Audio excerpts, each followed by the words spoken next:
Check it, bro. I'm surfing with Fuse's new unbreakable glass bottle, bro. That's actually Fuse's new plastic bottle, and there's a drink inside, bro. Fuse, vitamin and mineral-enhanced beverages infused with quality ingredients and exceptional taste. And now with its new plastic bottle, healthy just got portable. First of all, this is the B.S. Report with Bill Simmons. It might be cool, I don't know. And if it's not, I don't care. The B.S. Report with Bill Simmons. Bill Simmons works for ESPN. He's also named the sports guy, and he writes a comical sports column. He must be a popular dude. The B.S. Report. It's got a real dirty sound, like a rusty steak knife cutting through a well-aged steak. Now. Here's Bill Simmons.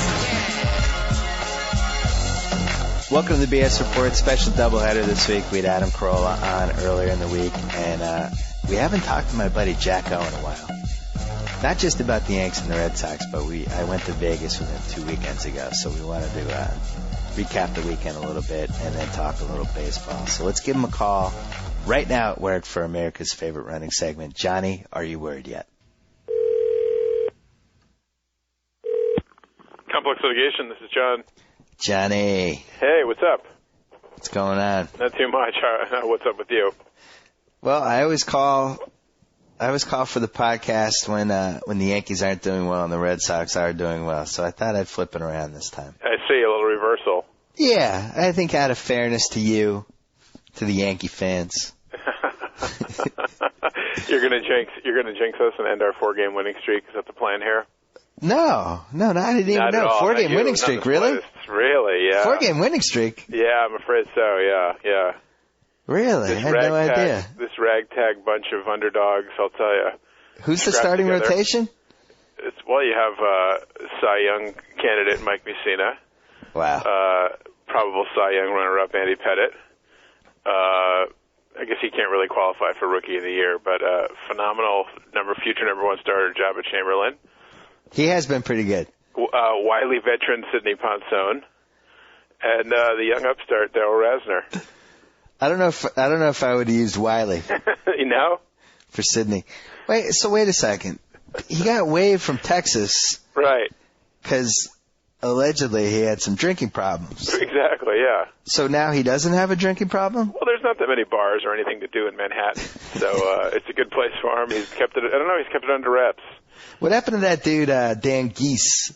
Or he was what was his name? Dan Geis. It was spelled Dan Geis, but pronounced Geis. Yeah.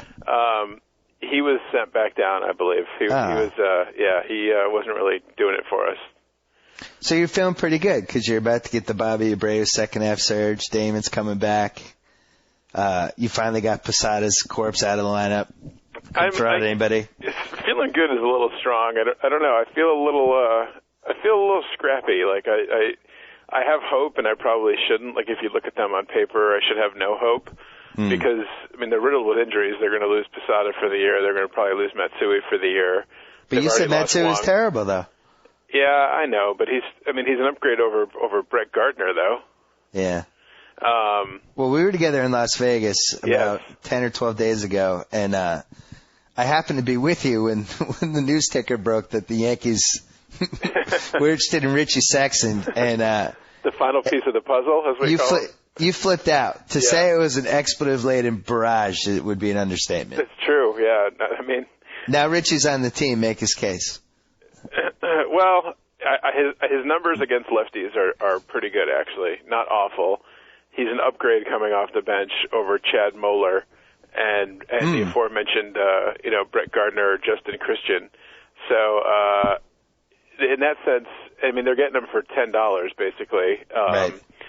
So it's really like a nothing to lose proposition. They're only going to use him against lefties, which his numbers again are not bad. And, he still maybe has a little pop left. I'm doing my best to talk myself into Richie Sexson. Wow. It's just not possible. You've come a long way in 12 days. As somebody said a while ago on the radio, or I read somewhere that, years ago, not that long ago, the Yankees could bring guys like Tim Raines and Darryl Strawberry off the bench. And now lately in crucial pinch hitting situations, you're relying on like Chad Moeller and untested rookies. Right. So in that sense, Richie Sexson at least is, he's a major league player. He's been around. Potential to hit it out of the park with any swing. So, You know, I can't believe you guys are still like lingering after the Ian Kennedy, Phil Hughes debacle. Exactly. Like, you get nothing from those two guys and still be kind of hanging around. It's and crazy to lose Wong, who's their number one starter. Oh yeah, I forgot about that. I mean, if any other team would be completely buried and out of it, so the fact that they're even like hanging around, lurking, is like.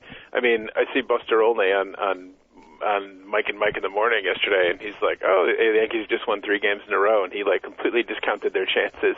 Like there's just no hope. And meanwhile, they go out and beat the hell out of the Twins last night. So, please, everybody, keep counting them out. Please be in love with the Red Sox, as everyone always is. So well, neither of us are sold on Tampa because none of those guys have been there, and they don't win on the road, and for all the reasons everybody else has said. Right. And then if Ortiz comes back, I do think.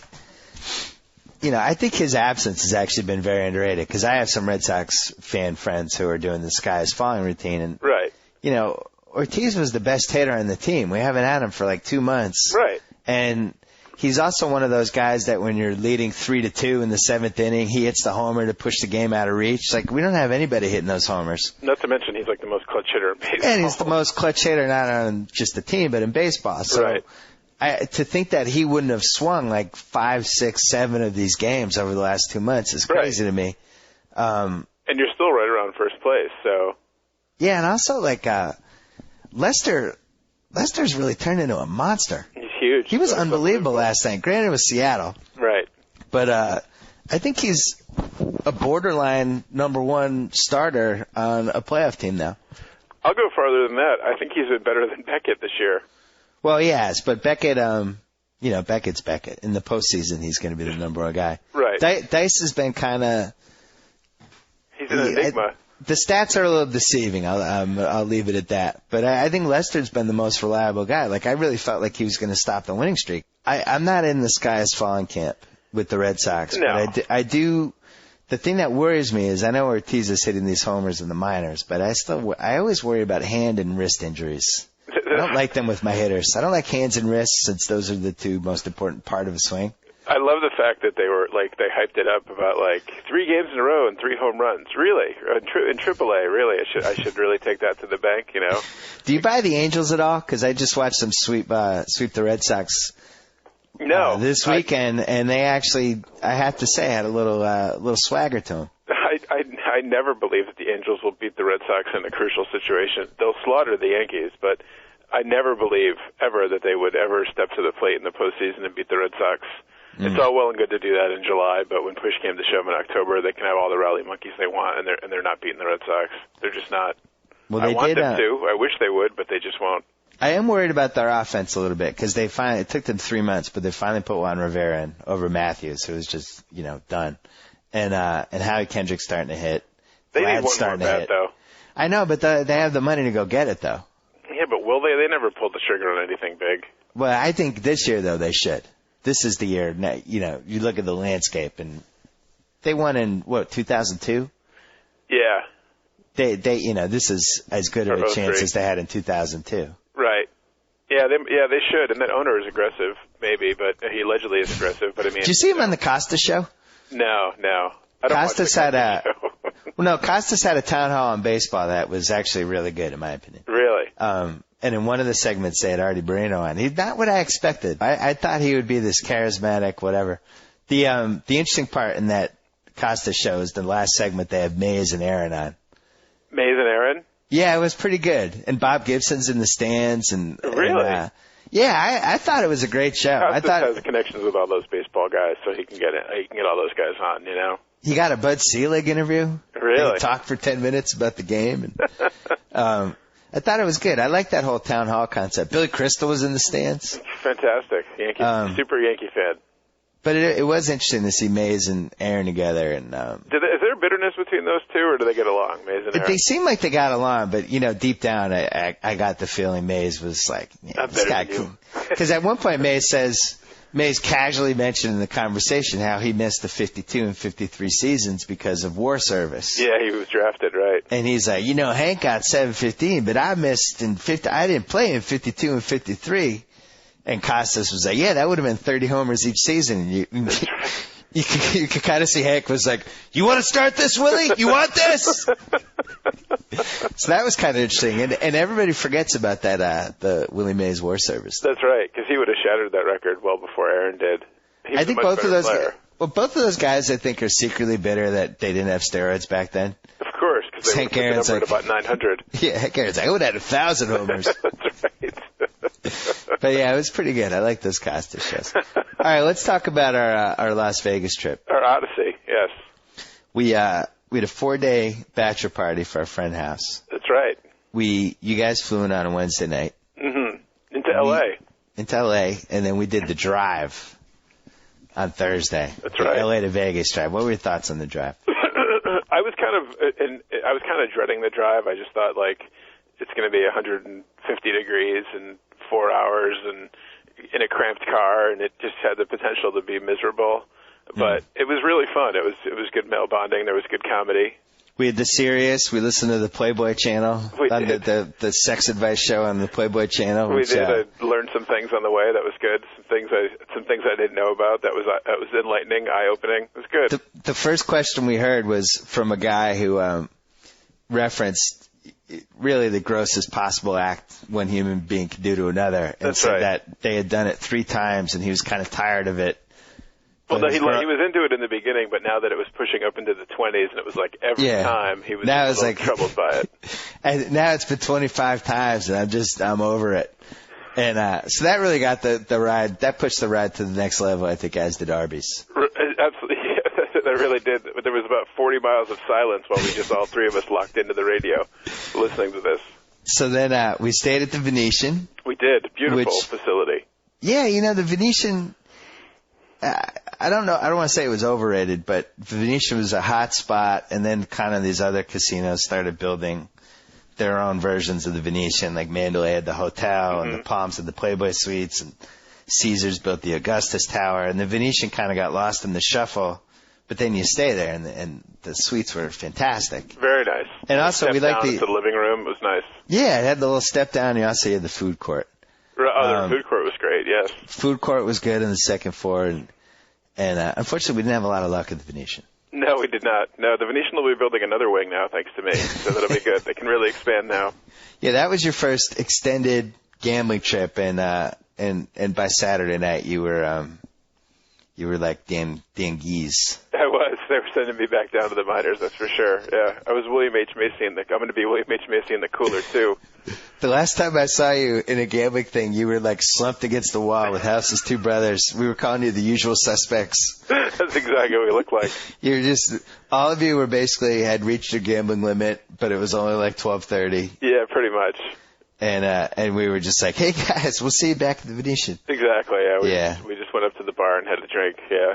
In one of my other columns, I compared that to that phenomenon to the third guy in a porn movie, in a scene where it can only be only really 2 guys can be involved, so the third guy just kind of has to stand off and wait his turn. And, right. And you guys were all the third man in the porn movie for like about an hour. Yeah, pretty much. Yeah, we killed you right there. But you missed our dramatic rally, though. I did. Yeah, I didn't stick around for that. Gambling's not the best spectator sport in the the world. No, it's really not. No. Somehow people have been able to make poker into a spectator sport, but blackjack doesn't quite have the same competitive zeal to it. Yeah, that's why I don't like watching poker either. I don't like watching other people gamble. Yeah, it's just not fun. Right. Well, you missed. We had a big comeback, and what really started it was this dealer that we were doing pretty well. We were playing at the Palms, which actually was surprisingly good. It was fun.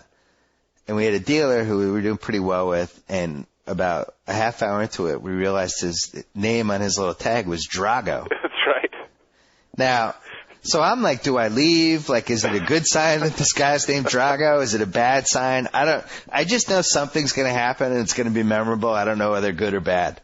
And, as it turned out, very good. Drago did well for you. He did not break you. He did not break you. And you know what the key was? I never, ever, ever made a Drago reference or joke because I felt like he'd probably heard it a million times, and it probably at some point pushed him over the top. So when he heard it, he got mad, and I didn't want to change the karma at the table, so I held off. And I was dying to do the Stallone in the Mountain Drago scream, but I held off. I just never did it. table treated us great. And then by the time I had made enough money back to do the Drago scream, he was gone because they were trying to ice us with one of the one of the dealers that casinos tend to try to ice hot tables with. I'll leave it at that. But you know when it's happening, believe me. Unfortunately, Drago treated me like Carl Weathers, Apollo Creed. Yeah, I didn't have time to make a Drago reference. I had to go stand by the wall with the House Brothers. Yeah, we had a 5:30 night, and as we were leaving, it was daylight, and the people in the cab line were either going to another casino to hook up, or they were hookers who had just been in somebody's room. And that's really when you know you've had a magical Vegas night. That's really it. What were the other moments you'll remember? Well, certainly the Playboy Club. Oh yeah, we went to the night. Playboy Club. Yeah, that was interesting. We went to the Playboy Club. That was exciting. And then we went to the Palms. Yes, and then we went to a gentleman's establishment. That was also interesting. That we did too, which was a little bit like being in Africa and being a gazelle surrounded by hungry lions. Yeah, you and I ended up cramming ourselves by the table. Right. I like to build. I always like to either find a corner, and then I call it the chair armada. Put the chairs around so the ladies working in the establishment, they'd really have to vault over the chairs to get to you. That's right. But we crammed ourselves right by the stage. Yes. And I'll tell you, I haven't been in a strip joint in like 3 years. The number of tattoos I was shocked really, by. It was bracing. It was troubling. The strippers in general already are not like, they're not Mrs. Cleaver, put it that way. No. And we know that going in. They're right on the edge. Right. And you can kind of do with that information what you will. But the tattoos takes it to a whole nother level. Yeah, when your back is covered in tattoos and you're dancing on a stage, like, I don't know. I was having flashbacks to Brianna in that Real World season. Yeah. It was troubling a little bit. It was more than a little troubling. You know, we were sitting there and you and I were talking or joking about something, and remember one of them that looked like Serena Williams came over and yelled at us. Oh yeah, that we weren't during her show. We weren't paying enough attention to her. Demanded dollars. Yeah, it's a different era. They're aggressive. I think I'm out. Yeah, it's just you had to do it for House's thing, but you know, I'm not a huge fan either. Once I had a daughter, it kind of tainted me on the whole thing because I always go into those places thinking that each girl in there has a dad, and the dad let them down in some way. Absolutely. And the writer side of me just becomes obsessed with that, and then anybody I see, I'm like, I wonder what happened to her. I wonder why she's here. And yeah. Yeah, it wasn't. I think I'm getting old. Yeah, that's probably a sure sign, right? You'd rather spend time with Drago than with semi-nude women, you know? Yes. Yeah, that's the way it works. That's it. That is a sign that you're getting old. It's true. The other thing we had a lunch at Wolfgang Puck's. We did, yeah. The Venetian, which it was one of the 40 restaurants he has in Vegas, and you asked the waitress if she could send Wolfgang over the table so you can congratulate him on the meal. I thought that was funny. We saw for the price of my roast beef sandwich, Wolfgang should have been there. Let me tell you. He should have. Right. It was a little pricey. We went to Summer League all day on Friday. That's right, O.J. Mayo. Yeah, we saw the O.J. Mayo. We saw him dunk over Hilton Armstrong, and it was one of those dunks where it was kind of a reverse field fast break. O.J. got the ball at half court, and he was going for the dunk, but you could see Hilton Armstrong, who was like 6'11", running parallel to him, and it was kind of like, is he going to try to dunk on him? And then he did it, and it really almost caused a riot. Well, the best part was that guys had been heckling O.J. the whole game, chanting overrated, overrated, and then after he took off from just inside the foul line, basically, and dunked over a 7-foot guy, and was fouled, he then, like, strode defiantly over to the half-court line to the section where the guys were heckling him, and stared at them. It was saying, great. like, as if to say, like, who's overrated now? And the whole crowd erupted in an ovation. Yeah, it was already like a borderline riot, and then that happened, and that whole section was just like rolling over each other. That's right. It was great. Yeah, and the funny thing was, it was really only like 2 guys who were saying it. Right. But that place was so quiet because it's all like scouts and GMs and not a lot of cheering. Like kids, like we had a bunch of kids in our section who were there to get Louis Amundson's former UNLV great, his autograph.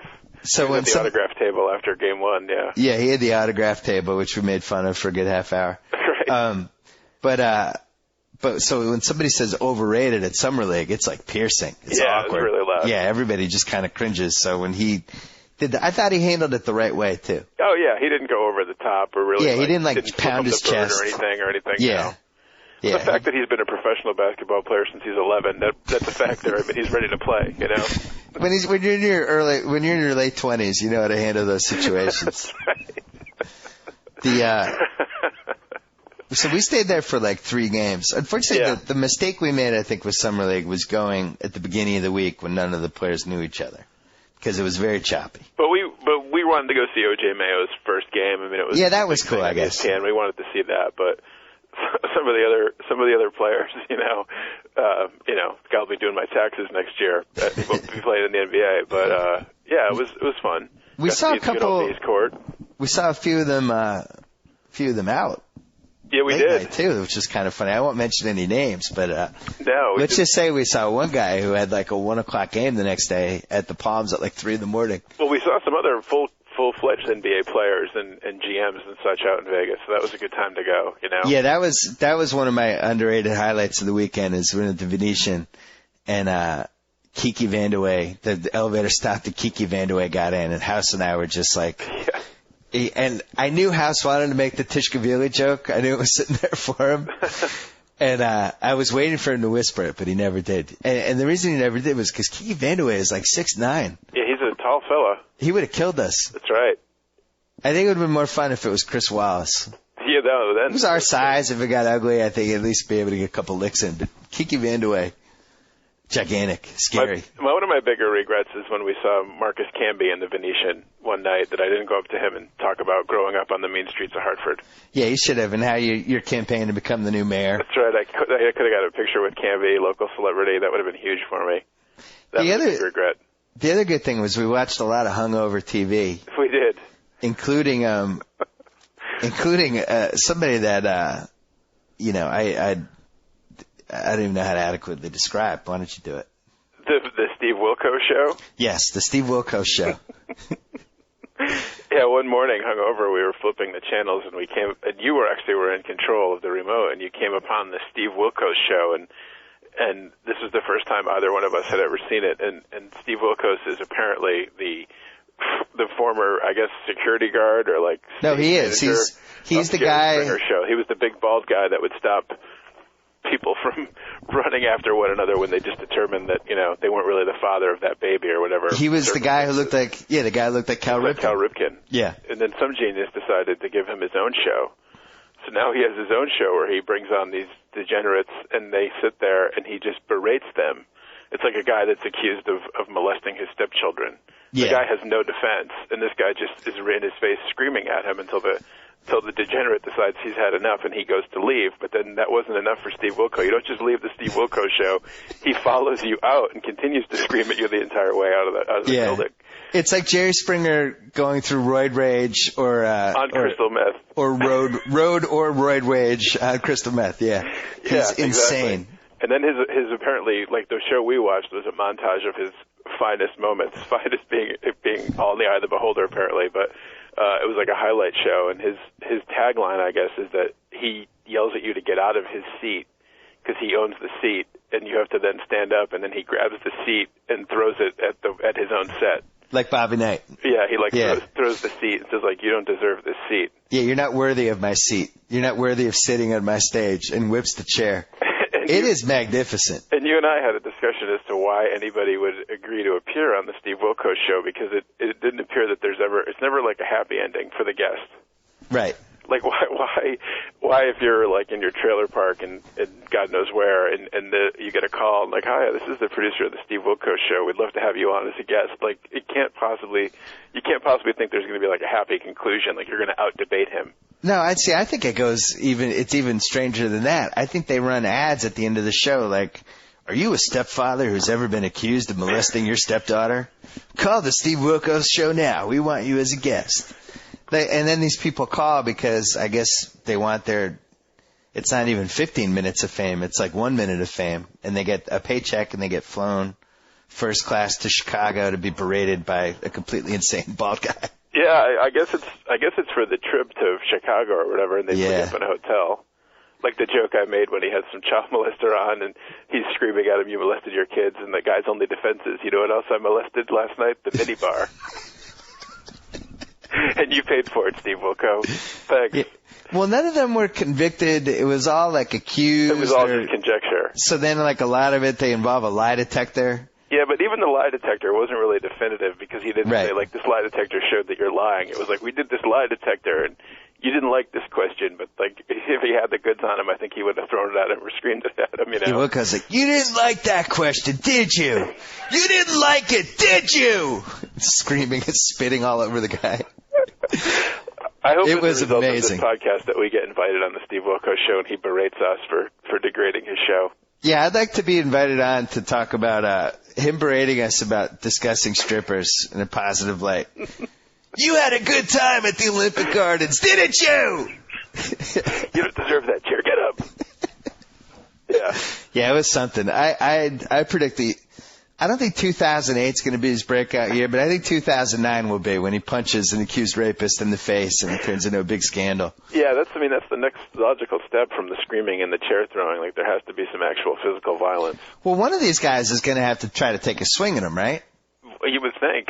But he's a big guy. They probably they probably keep it to, like, smaller sized degenerates. You think like nobody over 5'9"? Like a guy comes on and he's like 6'3", 250, and they're like, no, we're not going to do this show today. No. So that was one of the great shows we watched, and then we banged out season 2 of the Two Coreys. That's right. It was just fantastic. That was at my house in L.A. on Sunday night. Well, we started it in Vegas, and then on Sunday night we watched the latest episode. Right. And I'm actually really mad at myself because when I was back here in Connecticut on Sunday night, I forgot to watch this week's episode. Oh, no. I was watching the ESPYS, and I forgot to TiVo the Two Coreys. Hold that thought, because I want your thoughts on the ESPYS. But back to the Two Coreys. All right, yes. The best part about watching the show with you is that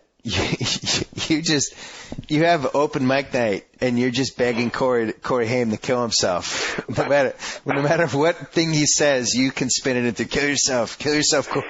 I think at this point it's the only logical decision for him. I mean, his career is never going to be good again. He's never going to be a star again. No. He has no other skills of any kind.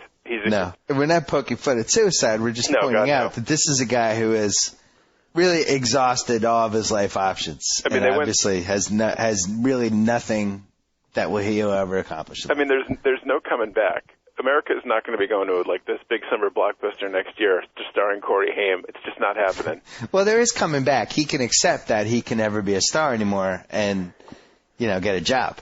Right. Then life is salvageable. Well, that's our favorite part. I had Carl on the podcast this week, and I was telling him about the opening credits. What does Feldman say?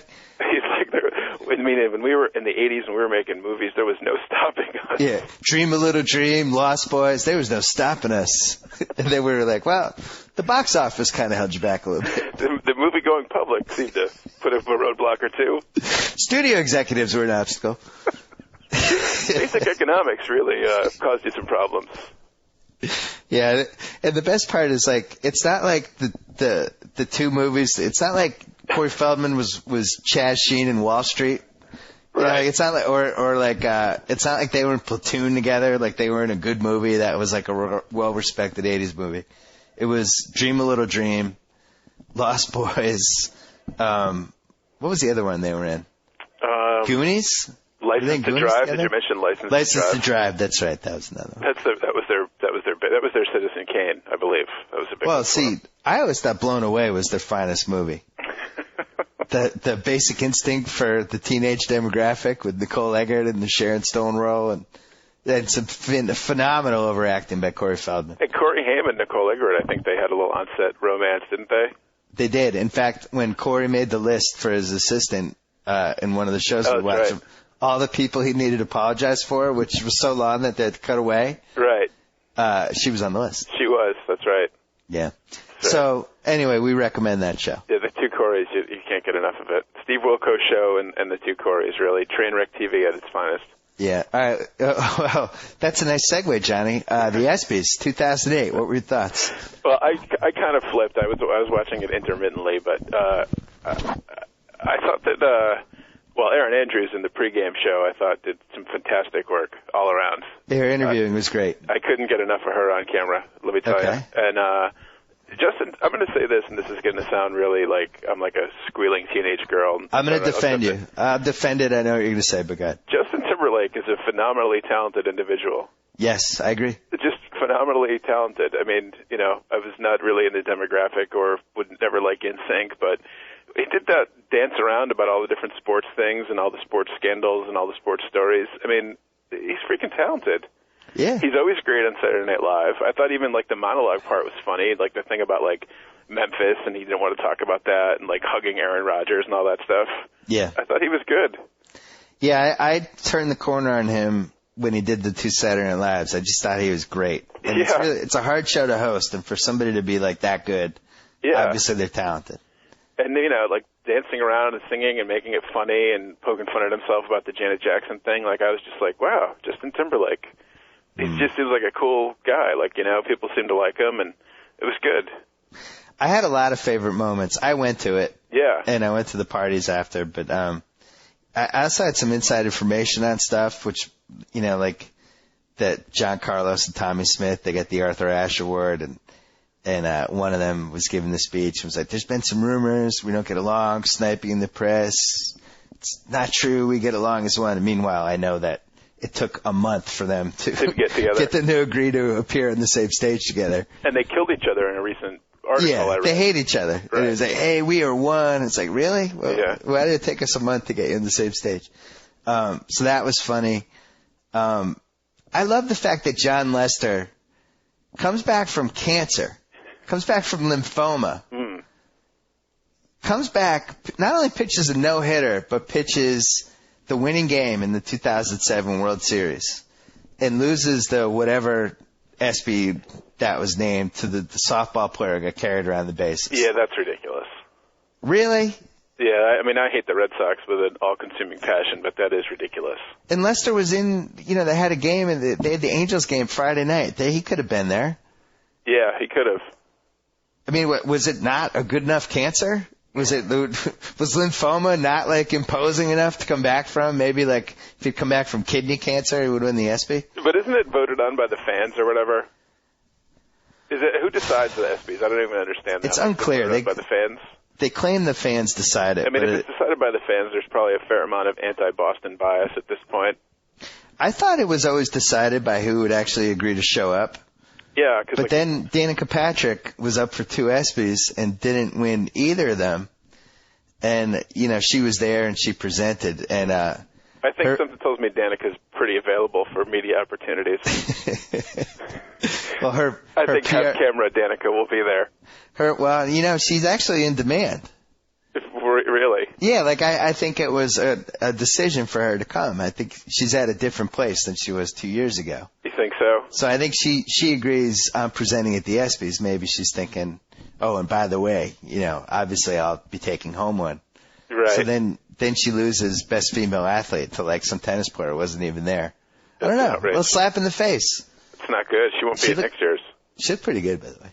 Yeah, she had a very, very short outfit on. I noticed that. It's funny though. I actually get mad at the ESPYs as they're happening. Like, I remember the Pats didn't win some ESPYs a couple of years, and I was just like furious at the ceremony. But now, like looking back, I can't remember who's won a single ESPY, and I think that's a problem with the show. Yeah, it's fun. It's fun as it's happening, but there's no historical, like nothing ever sustains itself past the time that you're actually watching the show. I mean, I'm not going to be bouncing my grandkids on my knee talking about the time Brett Favre won greatest pseudo-retirement ESPY in 2008 or whatever award he won, you know? Here's a rule of thumb. If you can tape your award show and not reveal the results for 4 days, and nobody really cares or wants to find out who the winners are, you need a little work with your award show. Yeah, America wasn't really clamoring to see like who was going to be the best team or whatever. Yeah, but on the other hand, the backbone of the show is solid. Like, it really is the one time all these guys get together, except for the baseball players. Like, almost every relevant NBA and NFL player was there. Yeah, I'm sure it's fun parties and everything. Yeah, and the celebrities, like, in principle, it should work, but I think their big mistake is not just doing it live. They should do that. Because if you're live, stuff can happen. The TV, you don't know. Yeah, people could say things or be drunk or whatever. Sure, it can't be edited out. Yeah, like I don't know. I didn't see the live telecast because I only watched it. You know, I'm only good for one ESPYS per year. I can't watch it twice. You were there live, right? Yeah, I was there live. That was good enough. But Brendan Fraser came out and was just bizarre. Like his hair was sticking up, and yeah, his hair was odd. And he was like indescribably goofy. Like he was, the ESPY goes to, like you know, it was like he'd had a head injury. So I don't know if they edited that out or not, but if it had happened live, I think people would have been like astonished by that. I just saw him laughing at the Will Ferrell, John C. Reilly video skit thing. Yeah. Where they're hosting it, and he was like, he had this crazy hairdo. It looked really odd. Yeah, he was. I would describe him as deranged. The TV show, though, like the big three of the Celtics, Garnett and Pierce, and even to some degree Allen, they showed more reaction shots of those guys than like Ed McMahon on the Tonight Show. Kevin Garnett, they showed him like laughing at everything. Well, that's the fundamental problem with these shows is that the basketball players by nature are by far the funniest athletes out of any sport. Yeah. Hockey players are just duds. I mean, they're fun to drink with, and they're fun. They'll drink with you until 4 a.m, but they don't bring a ton to the table. Baseball players are just morons. Right. And then the football players really have nothing interesting to say because they're so trained to not, you know, they just get all the originality beaten out of them. The NBA players are fantastic. They're funny.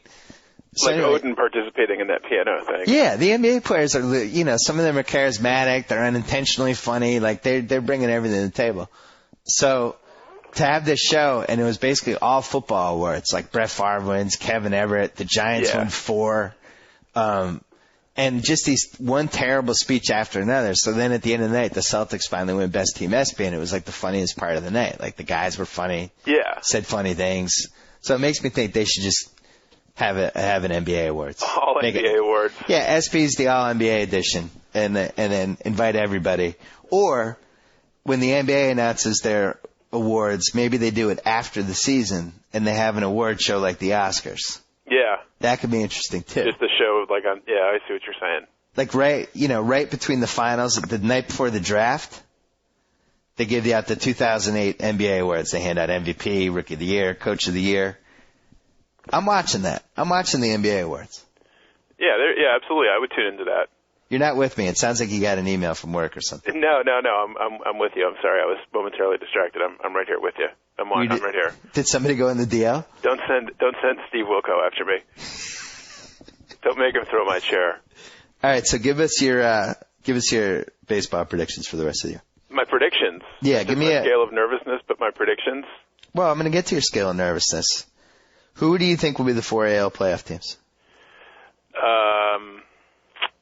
The Red Sox, the Rays, the Twins, and the Angels. The Twins? Yeah, how far? I don't even know. How far back are they from the White Sox? A couple?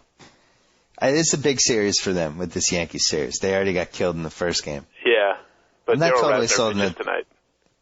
Yeah, that is. Actually, you know what? I'm going to rescind that. I'll go with the White Sox because the Twins lineup is just there were some guys in there I never heard of before last night in that game. So I rescind that. I'll go White Sox. I think the Rays will win the East. The Red Sox will be the wild card, and the Angels will win the West. And the Red Sox are going to probably go to the World Series. Oh, now you're reverse jinxing. No, I'm not. I wish I was making it up, but I'm not. I screwed up the timeline of these questions because I forgot to ask you about Favre before we got back to baseball. About Brett Favre? Yeah, because that whole story was breaking as we were in Las Vegas and was really the dominant story of that whole weekend, and we were arguing about it and like who's bigger in Wisconsin, Brett Favre or the Packers, like because we were there. You went with me when I did the Lambeau Field column 2 years ago. Yes. And we all decided that Brett Favre was bigger than the Packers. Yeah. Like if all the Wisconsin people were given a choice, Brett Favre or the Packers, they would go with Favre. Absolutely. And now that's not totally happening. Every person in the stadium, 70,000 people or whatever it holds, every single one of them had a Favre jersey on. Yeah, because normally you go to a football game and there will be the leader, like with the Pats, it's Brady, but then you'll have all the other people wearing like the Maroney jersey, the Seymour jersey, whatever. Yeah, Moss. You'd have a lot of jerseys Moss, there, you know. You have like whoever like the coolest black guy is on the team, that guy will have a ton of jerseys. I mean, obviously the quarterback is always the most popular player, but I mean out there this was ridiculous. Like, he was the Messiah. It was a joke. Except was for three everybody guys that were like hedging their bets with A.J. Hawk jerseys, trying to get on that train early. But there were a couple of AJ Hawk jerseys. But literally everyone else in the stadium had on a Brett Favre jersey. So we joked at the time, we're like, what's going to happen when he retires? Like, what's the state going to do? Yeah, we thought it would shut down. And our buddy Chip Kane, who's on the ground out there, as it were, and he was like, yeah, I don't know what's going to happen. You can't think of like a post-Favre era. So I'm sure there was a grieving process and a mourning process, and now it's like the guy wants to come back and play. It's kind of like a loved one coming back from the dead. And yet, they apparently, according to all reports, like they're like, no, we've moved on. We don't want you to come back from the dead. We're all about Aaron Rodgers now. And what's funny is as you pointed out, our friend Chip was the most wishy-washy friend we had. Like, you could, even if he didn't want to do something, you could talk him into it, and he would say stuff like, his roommate his freshman year would lock him out to hook up with his girlfriend, and we'd always see Chip sitting outside the door waiting to get let in with his books, and he'd be like, I want to tell him to screw off, but I can't. Exactly. And now Brett Favre has become an extension of Chip. He wants to retire and he can't. I want to retire, but I can't. Exactly. Which I thought was an excellent point by you. And not only did he retire, but then 2 months later he was going to come back, and they were all set to fly down and have him sign on the dotted line or whatever. And then he's like, nah, never mind. I don't want. I'm going to stay retired. Right. It was like when we would talk Chip into some trip, and then he would back out at the last minute. Exactly. I want to go, but I can't. Right. So do you think everybody in Wisconsin's like that? Like it's just a whole state of indecisive people who can't make up their mind? It could be, and that's hard because there's so many different kinds of beer and cheese out there. You'd have to make some choices at certain times, Maybe everybody's so stuffed from all the eating and drinking that they're not capable of making decisions. All the beer and cheese and brats, you just can't even function. Yeah. If I ever commit a murder, I want it to be in Wisconsin. The jury is deliberating for their 78th day. I mean, I want to vote guilty, but he could be not guilty. But I do have some reasonable doubt. Right. But then I do think he killed him. Just go back and forth. Yes. The one thing that did shock me, and this was, I'm taking the summer off to write a book, and I knew there would be a couple instances where I would have loved to have written a column, and I've made a decision. All the typing I'm going to do is for this book, and I've thrown myself into it. But this whole Favre thing, if this had happened with Larry Bird in 1992 in Boston, because I think Bird was on the same level that Favre is probably, in Wisconsin. Yeah. We all deified the guy. The guy could have killed somebody. We would have made excuses for him. Like, if he had retired and then decided to come back the next year, and the Celtics were like, "Look, man, we've moved on. We signed Xavier McDaniel," there would have been a riot. Yeah, there would have been. It would have been 100% with Bird. And if the Celtics were doing the thing like, well, you changed your mind a couple times and we just can't count on you after that, we would have been like, well, screw you. How about this? You quit and we'll take Larry Bird. Exactly. How about if that's that? Not, and that's what surprises me with this Packers thing is there does seem to be, I don't know how big of a percentage it is, but of people who are like, yeah, it's time for the Aaron Rodgers era. And this guy's been stringing us along. It's like, he's Brett Favre. He is, exactly. So I'm shocked by that. It's amazing to me. And I can't wait till Aaron Rodgers is the second coming of Ryan Leaf or something. That'll be so funny if he's awful now. Well, he has so much pressure on him. You think if anyone's going to fold, no matter how good you are, this is the circumstance. Absolutely.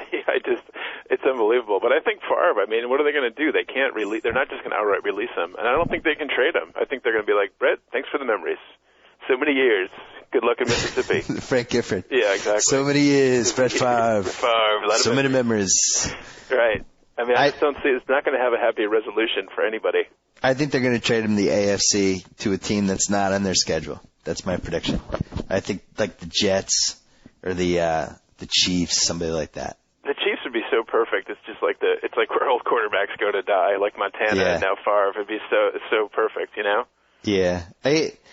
I always had that joke in columns about the throwback jerseys that you'd never want, like the Joe Montana Chiefs jersey or the O.J. Simpson Rams or Niners jersey or whatever jersey Favre ends up with will definitely be on that list. It hasn't even been decided yet. Right. Like Unitas, the San Diego Chargers Unitas jersey, or like the Rams Namath jersey. There should be like a Hall of Fame of all those quarterbacks. Yeah, I would. Their jerseys, or at least a website.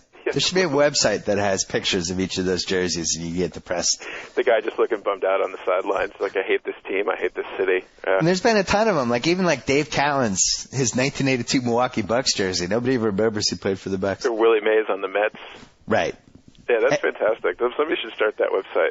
Hey, at the ESPYS last week, I was hanging out with Connor Schell, who works for ESPN's content development, does like a lot of our documentaries and stuff. Really smart guy, really good opinions on things. I always respected his opinion.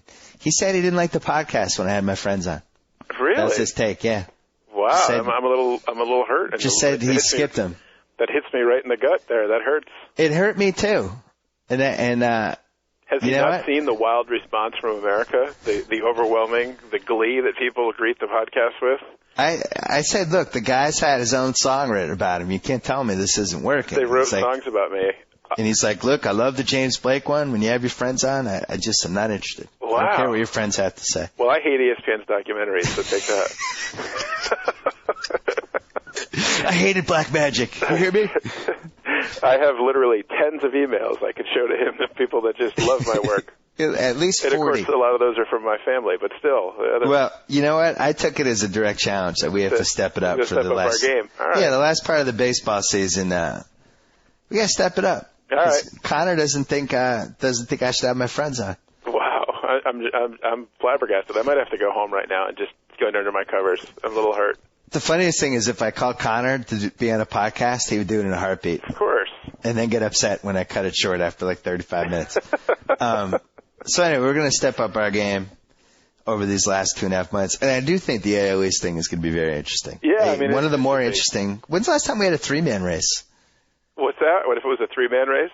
A 3-team race. When was the last time that's happened? I don't know. Well, the National League, it's like the National League East and the AL East could both be the same way. Phillies. No, but I'm saying the AL East, when's the last time 3 teams have been in the mix in September?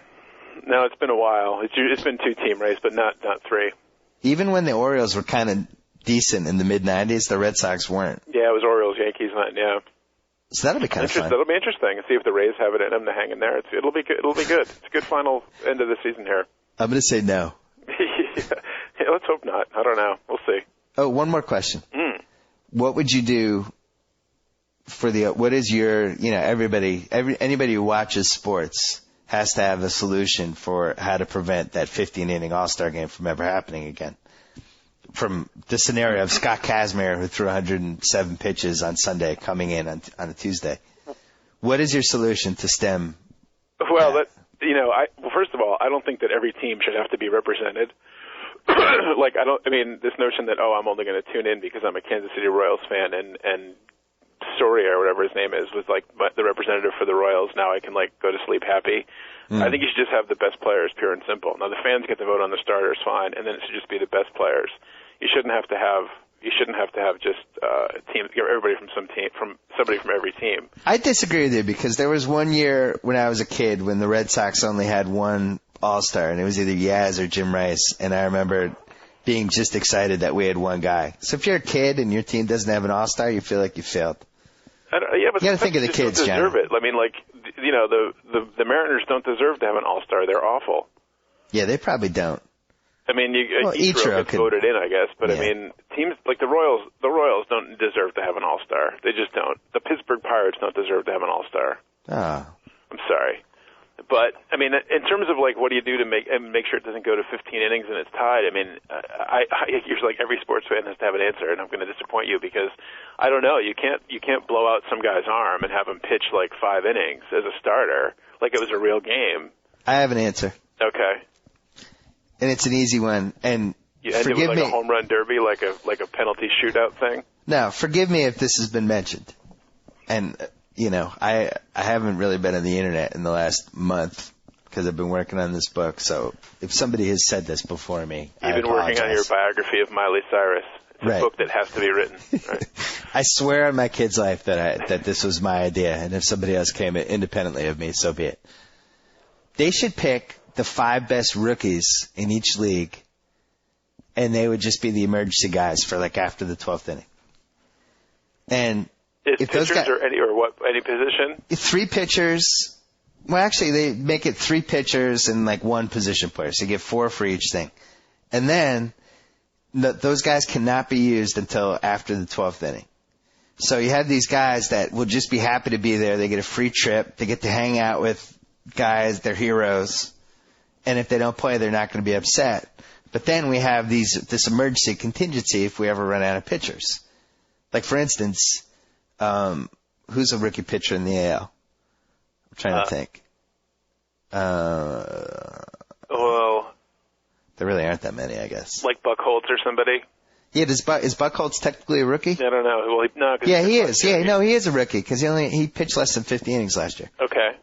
So Buck Holtz. So you get 3 Buck Holtz types, and I'm sure there's like a rookie reliever, like that guy Ziegler on Oakland, guys like that. So you get 3 of those guys on each team, and those become your emergency pitchers. Those guys are going to be so terrified when they come into the game, they'll give up runs anyway. Right, it'll be over quick. Yeah, that solves our problem. It's not a bad idea. Thank you. All right, let's wrap this up. So, on a scale of 1 to 10, how worried are you this week? If we're not making the playoffs, I'll say 6.5. I'm hopeful still. It's a little hope. Does Hank Steinbrenner have one panic trade in him? Does Hank Steinbrenner have a one panic trade in him? Yeah. Let's hope so. I would like him to go out and get a big bat, but I don't want that bat to be Barry Bonds. Wow. No way, shape, or form. No. They wouldn't sully the last 3 months of Yankee Stadium with the likes of Barry Bonds. Let's hope not. Or Clemens. Oh God, don't even joke about that. They don't need a pitcher. What if they brought back Bonds and Roger Clemens? I'd be out. I'd be done. You would? You would quit the team? Well, I could never do that, but I'd be really bummed out. See, I think if you bring back one, you got to do both to deflect the attention from each other. For the price of one, my God. Yeah, because if it's just one of them, the guy would be covered like a serial killer almost. It'd be like Son of Sam. But if it's 2 of them, they split the attention in half, and I think it would work. I know that Cold Pizza would have to wheel in Skip Bayless like Hannibal Lecter. I love that Hannibal Lecter joke. We've been making that joke for like 15 years. Yeah, it always works. All right, I'm going to let you go. All right. And I hope Connor Shell enjoyed this podcast. Let's hope so. What a jerk he is. This is for you, Connor. All right, talk to you later. Bye-bye. So I get % off. Whoa. Thank you for downloading the B.S. Report with Bill Simmons. Too much fun. Check out more podcasts at the iTunes Music Store or at Pod Center at ESPNradio.com. Peace out.